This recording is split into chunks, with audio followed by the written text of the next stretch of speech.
So you know that feeling you get on the third Thursday of November? Yes, Thanksgiving, after it's eating turkey and stuffing and mashed potatoes and cranberries and pumpkin pie, and you're just feeling amazing, you know, kind of a little bit drowsy, all that tryptophan in your system, but just so full.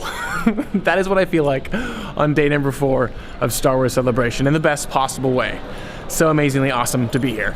But at the same time, I can't say that I was super disappointed finding out that most of the press actually went home yesterday, because that kind of indicates that no huge news stories are going to drop today, and I can kind of just relax and marinate in what this entire experience has been for me. And really what has been for me is, as cliche as it sounds, it's been the title of this time. It's been a celebration. And that really was just impressed upon me since day number 1 and that 40 Years of Star Wars panel. It was just so readily apparent right off the bat that we were all here for one thing, Star Wars. And it didn't matter if you love the prequels, if you love the originals, if you love the sequels, we were all here to just celebrate all of it. And the fact that when George Lucas took the stage and everyone stood on their feet and clapped, and the fact that when Hayden Christensen took the stage, everyone stood on their feet and clapped, just reminded me that it doesn't matter where you stand with the prequels, the sequels, or the originals. We all just love the same thing, and that's Star Wars. And that entire feeling has just continued the entire weekend, and I've loved that. And I'm sure that will just continue today with the Mark Hamill panel, as well as the closing ceremony, all of which I'm sure will just remind us how much we love Star Wars and why we're all here. And I will say right now, I'm not expecting any big reveals whatsoever today. Again, the press went home yesterday, so if there was something big that they wanted us to, publish about, then I think they would have had us stick around. Nonetheless, though, I cannot wait. And for me, this is the perfect way to conclude an epic, epic weekend.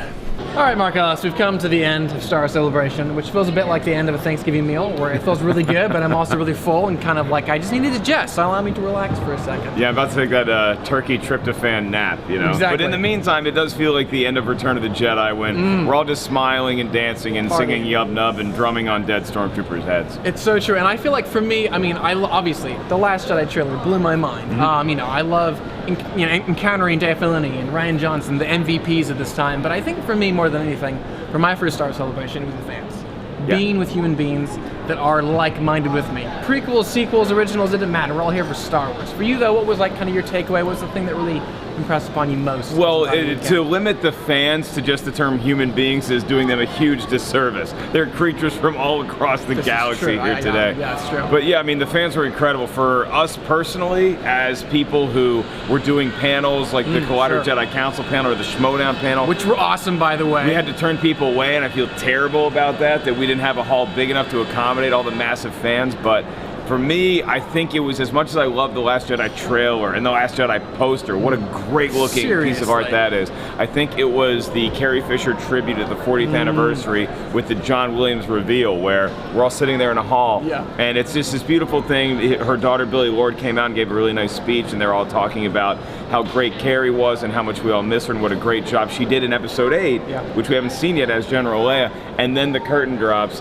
and John Williams is standing there. Perfect way to end it. John Williams was hiding from us for like an hour with 35 people. It felt like the clown car, right? You're like, how do they all fit in there for that long? And they're like, I just imagine them backstage like, shh, no, quiet, not yet. Yeah, they can't like tune up or anything. They have to time it with an applause break. It was like the best surprise party I've ever been to. And then to John Williams perfectly turning and going to us, the audience, before, so we're all instantly silent. When John Williams tells you to shut up, you shut the hell up. You listen. Well, that's fantastic. I cannot wait for 2019 for the next Star Wars Celebration. Where is it? Do we know? Am I traveling again? I don't know.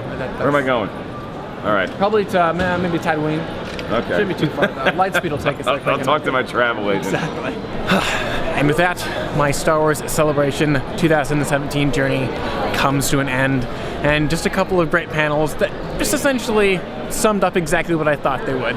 Just our love of this thing, of a story, of a franchise. And yeah, I kind of just walked out feeling very thankful, which is, in one sense, silly, because it is, like I said, a movie and a story. But at the same time, it was very much a part of the beginning of my own journey into filmmaking and into storytelling, and is really kind of why I'm here right now talking with you guys and sharing this passion. And it just reminded me how connected I am to other people and how much these stories mean to me and to others, and just kind of how wonderful it is. So with that, thus ends Star Wars Celebration 2017. and I cannot wait until Star Wars Celebration 2019. Thanks for journeying with me, guys, and I'll talk to you later.